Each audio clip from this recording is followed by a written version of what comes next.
Seja bem-vindo ao canal Informação Cristã. Antes de continuar, deixe um like e inscreva-se no canal para continuar recebendo novos vídeos. Muito obrigado e que Deus te abençoe.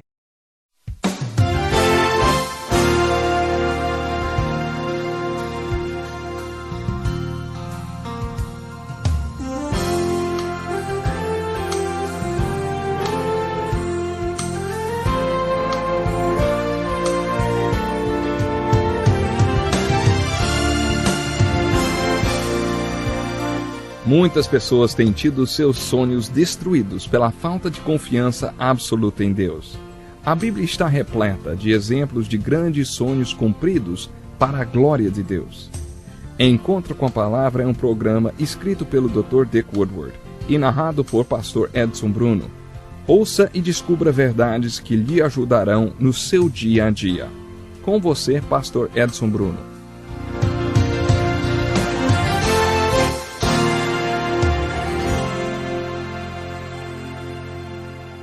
Bem-vindo para mais um programa Encontro com a Palavra. Muito obrigado por ter escolhido juntar-se a nós para estudarmos a Palavra de Deus, enquanto continuamos com o livro de Gênesis. Gostaria de olhar para a terceira personagem nesse estudo encontrado no livro de Gênesis. Temos vários capítulos descrevendo o personagem Abraão, que nos fala sobre a fé. Temos muitos capítulos que descrevem Jacó, descrevendo a nossa própria crise de identidade pessoal, ou como podemos conhecer o propósito de Deus para nossas vidas e perceber que tudo que temos ou somos é por causa da graça do nosso Deus. Agora vamos para os últimos 14 capítulos do livro de Gênesis, que nos fala da história de José. José era um dos personagens mais puros das Escrituras. A maioria dos personagens tem seus pontos positivos e negativos. Cedo ou tarde, as suas características humanas aparecem e podemos dessa forma enxergar seus pontos positivos e negativos. José e Daniel parecem ser exceções dessa regra. A Bíblia não nos fala de seus pontos negativos. Parece que o nascimento de José foi um tipo de catalisador que mudou Jacó para ter um confronto com seu tio e fez com que Jacó se tornasse dono de si. Isso aconteceu quando José, filho de Jacó, nasceu. José foi o primeiro filho de Jacó nascido de Raquel, a esposa que ele tanto amava. Logo que Raquel ficou grávida de José, parece que Jacó percebeu que já estava na hora de cortar as relações com seu tio Labão. Jacó foi até Labão determinado que ele deveria receber tudo que estava devido a ele. Labão exercia uma certa tirania sobre ele, vamos dizer assim. Porque José foi o primeiro filho de Raquel, Jacó o tratava com particularidade. José era, obviamente, o predileto de Jacó. É claro que isso causou raiva em seus irmãos que planejaram o seu assassinato. Mas, como plano alternativo, eles decidiram vendê-lo para os mercadores de escravos que desciam para o Egito. Então, através das circunstâncias que estavam além do seu controle, José encontrava-se no Egito, primeiro como escravo e depois como prisioneiro. Mas pela extraordinária circunstância providenciada por Deus, José se tornou o primeiro ministro de todo o Egito, segundo no poder depois de Faraó. José viveu uma vida extraordinária no Egito. Na cabeça de José não havia dúvidas de que Deus tinha estrategicamente planejado, colocando-o no Egito. É claro, Deus sabia pelo seu poder e sabedoria que um período de fome e escassez estava chegando. Deus sabia que essa fome poderia arrasar aquele povo especial, que era o povo escolhido de Deus. Deus estava vindo para o mundo na forma do Messias e traria salvação para o mundo através desse povo. Quando o livro de Gênesis toca na história de José, o que essa história realmente quer contar é sobre a providência de Deus, ou o seu cuidado em vista o que viria pela frente. Essa extraordinária história de José toma 14 capítulos. Por que a Bíblia toma 14 capítulos para falar-nos dessa história? A história de um homem? Deve haver uma mensagem na história de José, não? Bom, essa mensagem parece estar resumida em um versículo no Novo Testamento, Romanos 8:28, que diz: sabemos que todas as coisas concorrem para o bem daqueles que amam a Deus, daqueles que são chamados segundo o seu propósito. Esse versículo tem sido uma consolação e uma bênção para muitos através dos séculos. Um outro meio de dizer seria: sabemos que todas as coisas acontecem nas nossas vidas e tudo está operando para o nosso bem se realmente amamos a Deus. Essa é a história de José. Um outro aspecto importante da mensagem que recebemos dessa história pode ser unido em uma só palavra: graça. Podemos ver a ilustração da graça na história de Jacó. Graça significa o auxílio e a bênção de Deus, a bênção que nós obtemos dele sem merecer. A graça é simplesmente nos dada. Jacó ilustra a graça porque ele finalmente aprendeu que ele era abençoado pela graça de Deus. Por isso ele teve as bênçãos que teve, tanto materiais como espirituais. Antes, Jacó pensava que ele tinha recebido aquelas bênçãos espirituais e materiais porque ele era esperto, sabia passar bem a perna nos outros, o seu poder de manipulação e tal. Mas a maior ilustração disso podemos encontrar na história de Jacó e o seu tio Labão. Quando Labão decidiu pagar o salário de Jacó em termos de como o rebanho dava cria, eles fizeram um acordo. Eles concordaram que todos os animais malhados, manchados ou listrados que nascessem, esses animais então seriam de Jacó. Todos os outros seriam de Labão. Uma vez feito o acordo, Jacó foi ao curral, foi ao lugar onde os animais estavam dando cria e marcou as cercas. Ele pintou tudo, fez listrado, enfim, fez as cercas parecerem manchadas, malhadas. Ele acreditava que, daquela forma, os animais estariam olhando para aquelas cercas todas pintadas e manchadas. Ele acreditava que os animais nasceriam malhados também, manchados e listrados, e assim ele sairia ganhando. Ele nunca assistiu a uma aula de técnica em animais ou curso de tratamento de animais. Tudo isso era típico de Jacó. Ele acreditava que seus esquemas e enganações produziriam as bênçãos para ele.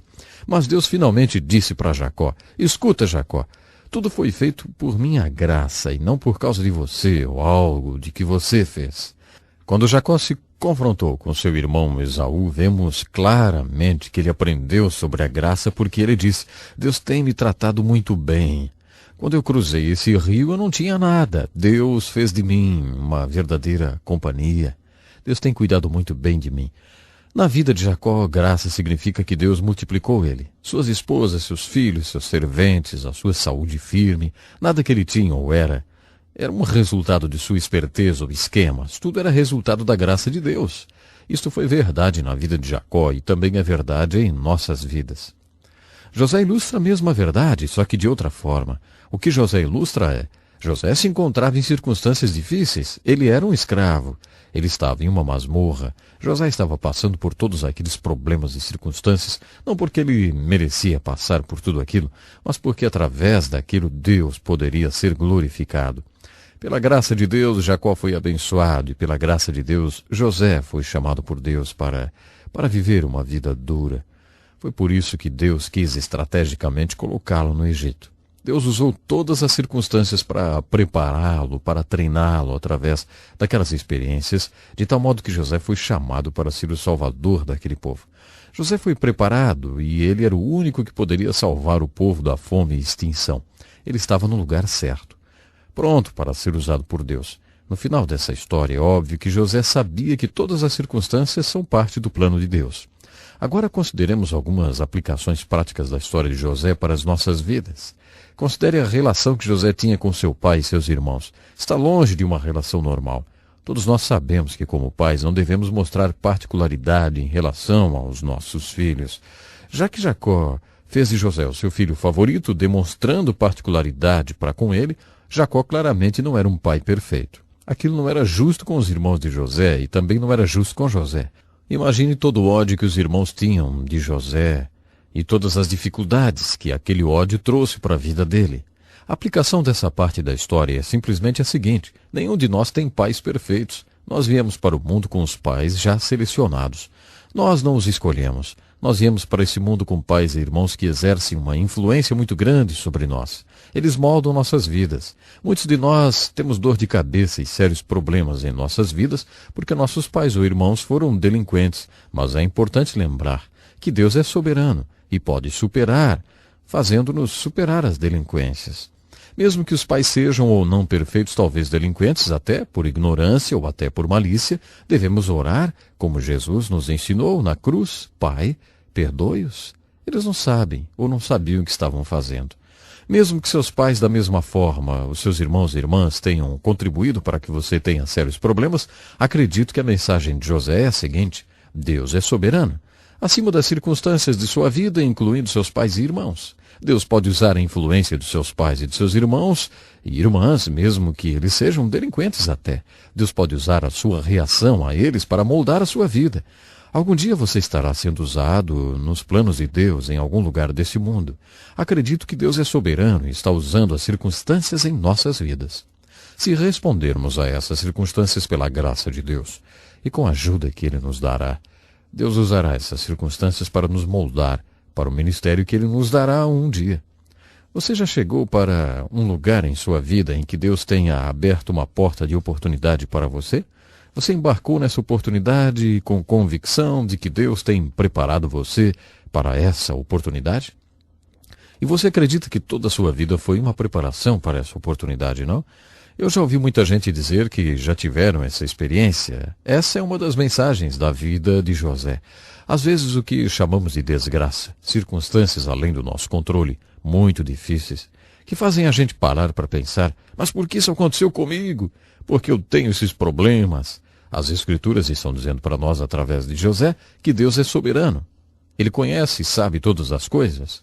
E quando Deus nos concede a graça para agir nessas circunstâncias, em vez de ter reagido a elas, você descobrirá que aquelas mesmas circunstâncias, aqueles problemas que as pessoas que têm estado em sua vida desde quando você veio a este mundo, são a dinâmica que Deus está usando para moldar a sua vida. Eles são as ferramentas que Deus está usando realmente para trabalhar em você de tal forma que um dia você será chamado de acordo com os propósitos de Deus para completar o seu destino. Quando José se reencontrou com seus irmãos, estou assumindo que você já leu essa história, já que foi-lhe dada essa tarefa, não? Bom, mas quando José se reencontrou com seus irmãos, é muito óbvio que José já tinha a perspectiva de todo esse episódio.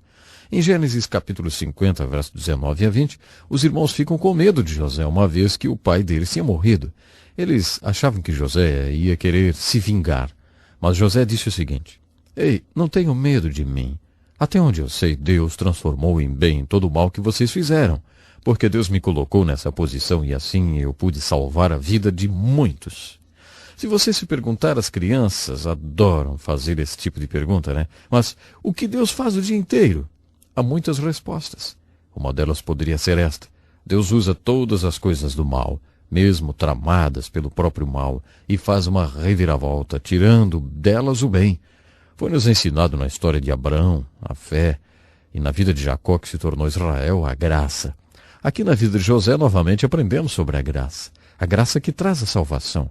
Deus te ama de qualquer forma, mesmo quando você falha. Ele deseja estender a sua graça a você, assim como ele fez com José. Só um detalhe: você não pode mais permanecer na falha ou no pecado, não. Deus te ama, mesmo que você tenha falhado, errado, mas precisa se arrepender e se voltar para Ele e deixar de pecar, e deixar do erro, né? Bom, o tempo hoje já acabou, mas fique atento ao nosso próximo programa, onde continuaremos a nossa pesquisa, concluindo o estudo do livro de Gênesis e iniciando o estudo do livro de Êxodo. Entre em contato conosco. Eu agradeço muito a sua sintonia mais uma vez. Até o nosso próximo programa. Que lição importantíssima. Obrigado, Pastor Edson Bruno. Prezado ouvinte, coloque em prática o que você ouviu aqui. Sem dúvida, sua vida será grandemente abençoada. Este é um estudo escrito pelo Dr. Dick Woodward, na voz do Pastor Edson Bruno. Escreva-nos e solicite o material. Nosso endereço é Encontro com a Palavra, Caixa Postal 2011, CEP 89201-970, Joinville, Santa Catarina. Até o nosso próximo encontro com a Palavra.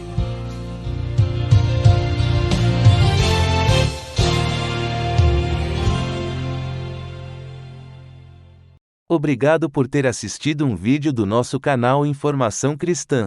Esperamos que ele tenha edificado a sua vida e também da sua família. Pedimos que por favor se inscreva no nosso canal, dê um like e compartilhe esse vídeo para o maior número de pessoas, para que elas também sejam edificadas e alcançadas pela palavra do nosso Deus. Que Deus te abençoe e até o próximo vídeo.